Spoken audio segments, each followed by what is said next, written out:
तो हारेंगे।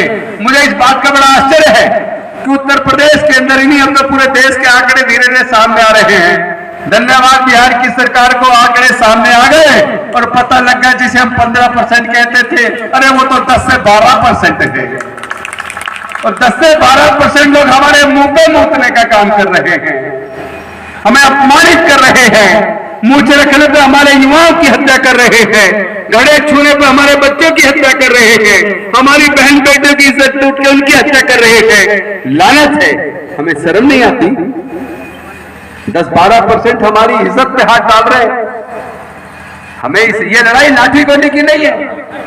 जो लोग औजार हथियार की बात करते हैं वो लोग डॉक्टर बाबा साहब अम्बेडकर और बुद्ध के सिद्धांत के खिलाफ है, वो बाबा साहब के संविधान के खिलाफ है। हमें औजार हथियार की बात नहीं करनी है। हमें इस लड़ाई को, चूंकि ये लड़ाई विचारधारा की लड़ाई है, एक तरफ अन्याय के ऊपर आधारित, विषमता के ऊपर आधारित, जातिवाद पर आधारित, छुआछूत पर आधारित, ऊंच नीच पर आधारित अन्यायकारी विषमता वाली विचारधारा है, और दूसरी तरफ डॉक्टर बाबा साहब अम्बेडकर की, संत गुरु रविदास की, संत कबीरदास जी की, तथागत बुद्ध की, फूले की, इन सब की जो विचारधारा जो न्याय पर आधारित है, समता, स्वतंत्रता, बंधुता पर आधारित है, प्यार पर आधारित है, जिसके अंदर नफरत के लिए कोई स्थान नहीं है, इन दो विचारधारा के बीच में लड़ाई है। तो नफरत वाली विचारधारा जिनकी संख्या 10-12% है, वो सत्ता में कैसे है? जब 88% लोग मानवतावादी है, न्याय के ऊपर आधारित व्यवस्था पे चलना चाहते हैं, तो फिर 10-12% व्यवस्था वाले लोग जो अन्याय करते हैं, शोषण करते हैं, वो सत्ता में क्यों है?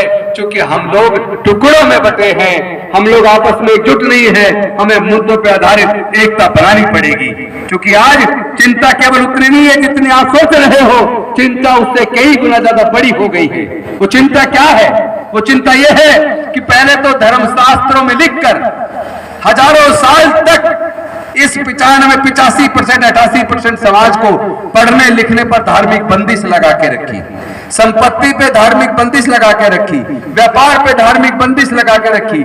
लेकिन डॉक्टर बाबा साहब अम्बेडकर जी ने जब उस बंदिश को तोड़ दिया, अपने 3 बच्चे, अपनी पत्नी को गंवाकर, अपना पूरा जीवन जलाकर हमारे पढ़ाई के रास्ते खोल दिए, हमारे MP MLA बनने के रास्ते खोल दिए, हमारे जज, कलेक्टर, इंजीनियर, साइंटिस्ट, डॉक्टर, वकील बनने के रास्ते खोल दिए, और हम लोग MLA बनने लगे, MP बनने लगे, मंत्री बनने लगे, मुख्यमंत्री बनने लगे, यहाँ तक कि मुख्य न्यायाधीश भी बने और देश के राष्ट्रपति भी बने। लेकिन राष्ट्रपति बनने के बाद भी मंदिर में प्रवेश नहीं है, मंदिर में प्रवेश नहीं है। अरे आपको पता होना चाहिए उस भगवान की जिसकी आप पूजा करते हो, उस भगवान को, उस पत्थर को तराश के मूर्ति बनाने का काम भी मेरे समाज के लोग करते हैं। उस भगवान की मूर्ति बनाना और मंदिर बनाना, उसमें स्थापित करना, और जब करते हैं फिर कहते हैं छूत है, भगवान है पवित्र हो जाएगा, बाहर निकल।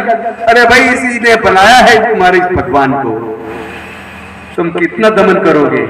कहते हैं भोजन माता के हाथ का खाना नहीं खाएंगे, ये दलित महिला ने बनाया है। अरे मैं ये कहना चाहता हूं साथियों, इस देश के अंदर जितनी भी खेती की जमीन है, जितनी भी उपज होती है, चाहे खेत का मालिक कोई भी हो,